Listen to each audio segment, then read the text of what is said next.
It's personal between me and you, and I'm going to do you some serious harm, you big stiff idiot. The Untouchable True School Sports Empire proudly presents something the boxing games are missing. Hey, what's going on? It's your boy BT. I came here to talk some boxing with the thousands of True School Sports subscribers. All right, so we gotta discuss this because this is not welcome news, and I think it's gotten to the point where I can honestly say, I'm speaking as the president of the Josh Taylor American Fan Club. I love Josh Taylor. Josh Taylor is one of my favorite fighters in boxing, but Josh Taylor's career is becoming a waste of time. It's becoming a wasteland. Why am I saying that? Because he was supposed to move up to 147 in 2022. We are now almost 3 months completed into 2024. Not only has he not moved up to welterweight, the rematch that nobody asked for at this point, because the momentum, the hype that it would have had he done it immediately, has since died down in a dramatic way. Neither Taylor or Catterall has done a lot to sustain the momentum and the hype for the rematch, right? And it's been announced as of yesterday that Josh Taylor and Jack Catterall, the rematch, has been postponed. Taylor has been forced to withdraw from the fight. I guess he got injured. I guess something happened where he had to pull out.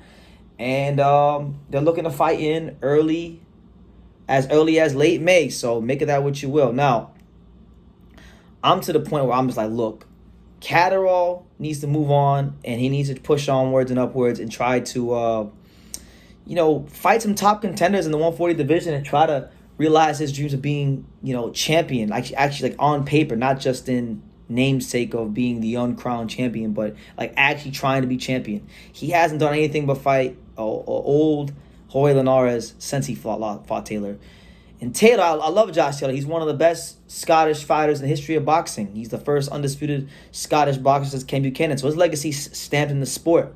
But I wanted to see Taylor push onwards and upwards at 47. And maybe, I thought now, too, with the welterweight division being so fragmented, with Terrence Crawford leaving the division inevitably, with Boots not really doing much, and the belts being everywhere, I thought now more than ever was a chance for Taylor to get in the division, make a name for himself, get involved in some big fights, and position himself to become a two-weight world champion, which is what he was talking about all of 2022 before this Catterall thing happened, right? His name was, he was a guy that was being linked to fight Terrence Crawford, and here we are 2 years later, and you're still talking about fighting Jack Catterall. So I just think, look, not all fights need rematches, but matchroom boxing and British boxing in general has this culture of just wanting to do pointless rematches. So that's why sometimes fighters' careers, they stagnate, they don't go where they're supposed to go. And that's why Josh Taylor, I think I can confidently say, and I hate to say it because I'm a big fan, like he's one of my favorite fighters, but we've already seen the best of Josh Taylor. Not because he lost to Tio, and it's not even because he lost to Jack Catterall, but it's his refusal to move up to 147. And you mean to tell me he's still going to try to make 140 2 months from now? I mean, his body couldn't make the weight 2 years ago. It was dumb enough he was taking this fight for April. Now he's in a fight in May. I mean, come on, man. It's getting ridiculous, and I've given up hope on Josh Taylor becoming a two-weight world champion just because I just think, like, look,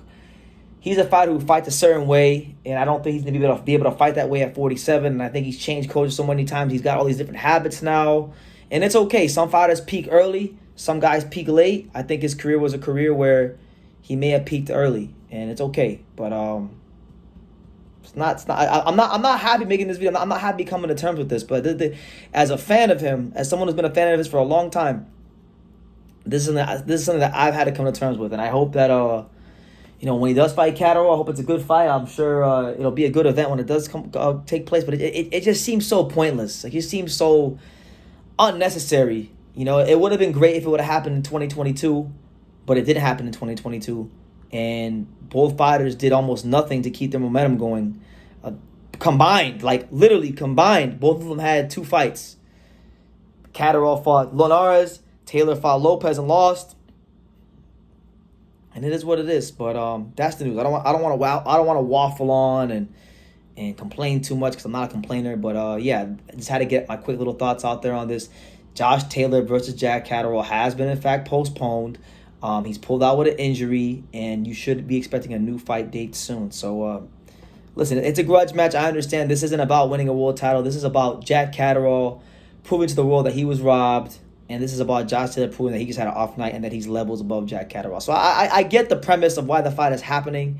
But I guess I wanted a lot more for Josh Taylor's career, you know, and I just think that him fighting at 140, not only is it bad for him in the short term, it's bad for him in the long term. And I think it's going to actually deplete him so much to the point where he's going to rob himself of being a two-weight world champion. And, you know, landscapes of divisions change month by month. And I think that right now would have been the perfect time for him to be getting into the welterweight picture and positioning himself for a world title shot, you know, so he could achieve that dream and put the finishing touches on what's been a magnificent career. But these are only my opinions, you know. I'm sure he has his. I know everybody else has an opinion, but give me yours down below. What do you guys think about Taylor and Catterall being postponed for? They're saying late May. Do you guys think it's a pointless rematch? Or do you still want to see the rematch? Is it a fight that has to happen? Let me know in the comments down below. Make sure you guys take the time to subscribe. And like I say in every single one of these videos, you can love me or you can hate me. But I'm just a kid from Dania. So until next time, take care, guys. Thank you for watching another video on the untouchable True School Sports Empire. I'm at the Boxing Hall of Fame out here in Canterbury, New York. And for more great boxing content just like this video, make sure you click and subscribe right over here.